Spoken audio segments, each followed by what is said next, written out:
Alright, so first on the list, we have the model train garden in City Park, New Orleans. I did a video on this a while back. It was a really cool experience, a very cool place to check out. Take a look. This is the 5th largest outdoor train garden in the country. That's pretty cool.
It's kind of off the beaten path a little bit, but here it is. Cool roadside attraction. We're gonna go inside, go check it out. Let's go.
Fades out.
Right along the bayou here, the sculpture garden sits right here on the bank.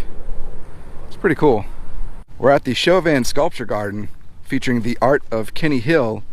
There's an interesting, mysterious story about who Kenny Hill is and where he is, right? Mind blown.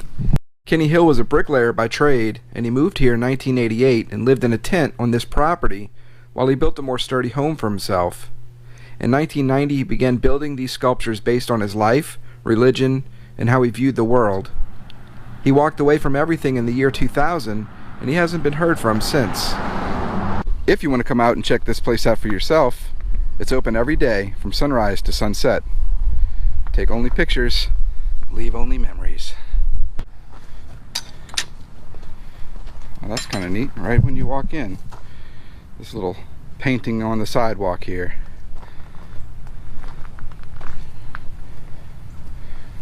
Do not touch the statues. Walking over this little bridge here, which I assume would have been over some water at one point. Maybe not anymore. What does this say? Heart of Fact. Now, from what I understand, this is the artist Kenny Hill in a self-sculpture portrait type of thing. And it says down here, it is empty.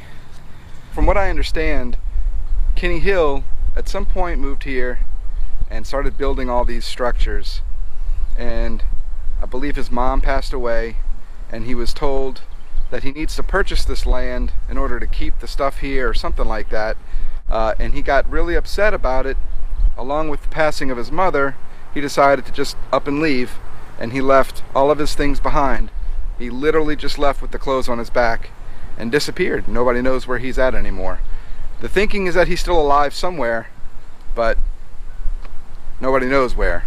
Looking at the maze we're about to walk through, it's pretty cool to know that one man built all of this stuff out of concrete.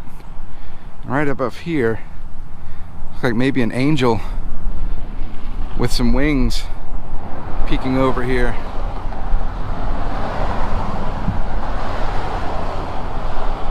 That's pretty amazing. Right at the entryway here, we got "Enter into my heart," and we're greeted by this beautiful eagle. Look at the detail on these columns.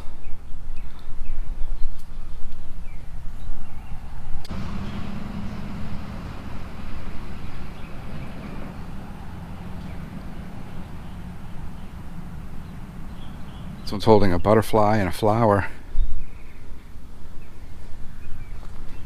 This one here has, I guess that's a lantern. Oh, and look, she's crying. Check that out, you see the tears. It looks like this is the artist also, because I notice he's wearing the hat that he was holding in the other statue, but this time he has some eyes. So I believe this would be Kenny Hill. And he's got a seashell that he's listening to, and a horseshoe in the other hand. This section here is guarded by these angels with swords, so we have to walk underneath to this area. Which, check out that lighthouse back there. That is really impressive. And the man on the horse is telling him where to go. Everybody going this way. Maybe this is a funeral, and there's an angel following this person, grabbing the person by the head, maybe comforting that person. Over here is this gazebo looking structure with some angels on top flying down towards it. Look at the detail in the columns here. And at the bottom, looks like they're made out of eagle claws. This one here has faces in the column, some of which have glasses on their face. Check that out, man. So here's this lighthouse with all kinds of different people surrounding it. Let's go inside.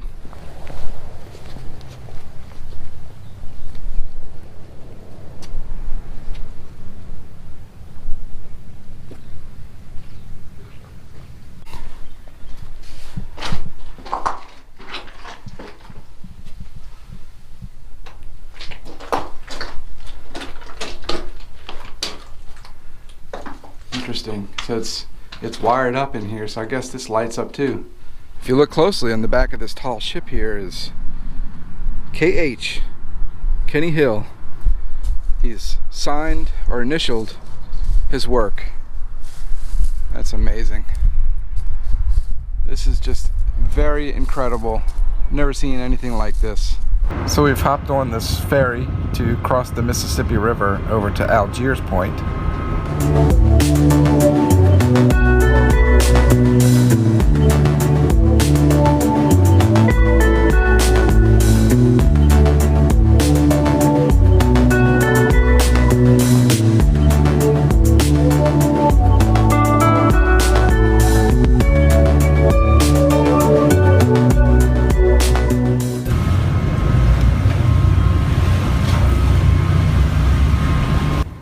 All right, Neil, how was your first ferry experience on the Mississippi River? It was very good. Oh. As soon as you hop off the ferry at Algiers Point, to the right is this little restaurant and bar called the Dry Dock Cafe.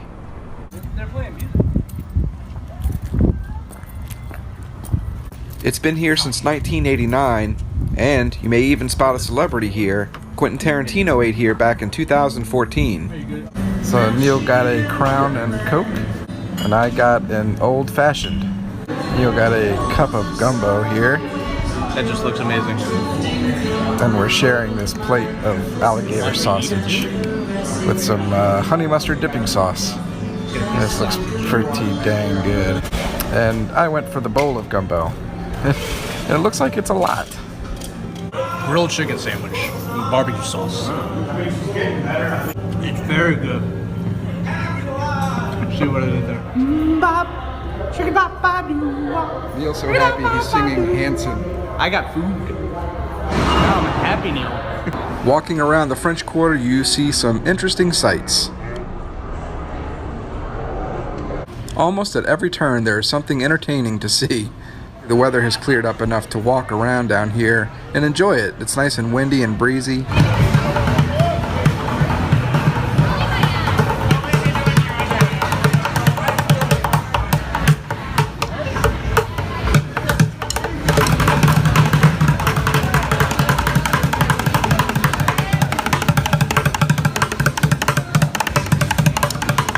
The place I'm walking to is on Bourbon Street, but it's not in the area of Bourbon Street that a lot of the tourists go to. It's considered more of the neighborhood area of Bourbon Street. It's a lot less noisy, and more of the locals visit it than tourists do. On the corner of Bourbon Street and St. Philip Street in the French Quarter is one of the oldest surviving structures in New Orleans. It's also been called the oldest structure in the United States that houses a bar. Lafitte's blacksmith shop was built between 1722 and 1732. This building escaped 2 major fires because of the slate roofing. This place has been serving drinks since the 18th century. This guy's coming down the street talking about Lafitte's blacksmith shop right now. And he's, I love seeing the little horse-drawn carriages coming down, giving the tours of the city. It's pretty neat walking around inside this place knowing how old it is. I mean, 1722 wasn't just a few years ago. That makes this building just a few years older than the city of New Orleans. So I asked the bartender if they had a signature drink at this bar, and he gave me this. He calls it the purple drink. He didn't tell me what's in it, so I'm just gonna give it a shot and try it and see if I like it.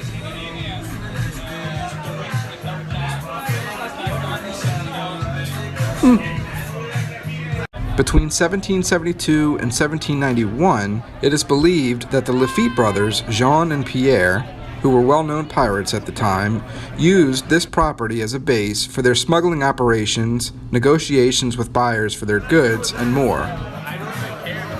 It's believed that it was in fact a blacksmith shop because Pierre Lafitte was a blacksmith. This place is also considered to be one of the most haunted spots in the French Quarter. The ghosts of the Lafittes and many other patrons that have visited this spot over the many years since the late 18th century supposedly roam inside and out. They've revealed some of the old brick and some of the wood of the building so you can see just how old it is. It's pretty neat.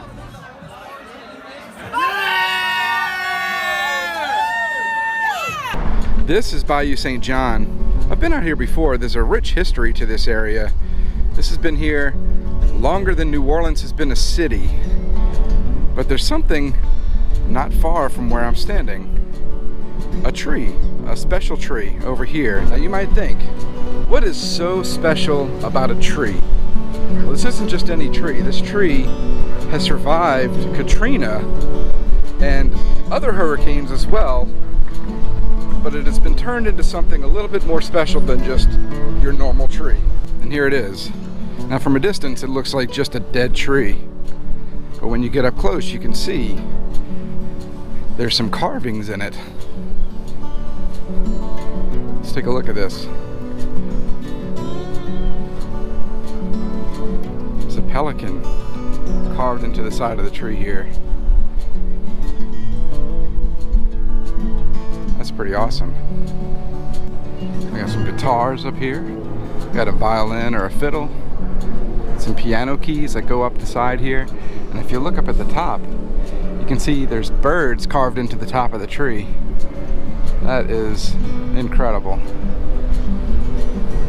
And right on the side, carved into the tree, is the artist's name that did this, Marlon Miller.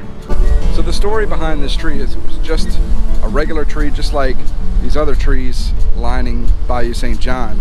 But this particular tree survived Hurricane Katrina. The winds didn't damage the tree, the rain and the flooding didn't damage the tree. But in 2012, Hurricane Isaac struck, and a bolt of lightning hit the tree and killed the tree. But the tree remained, and during one of the Bayou Boogaloo festivals, they hired a chainsaw artist to come out here and carve up the tree a little bit, and that's what happened, and that's why the tree is all carved up. And it's pretty amazing that the tree is still here.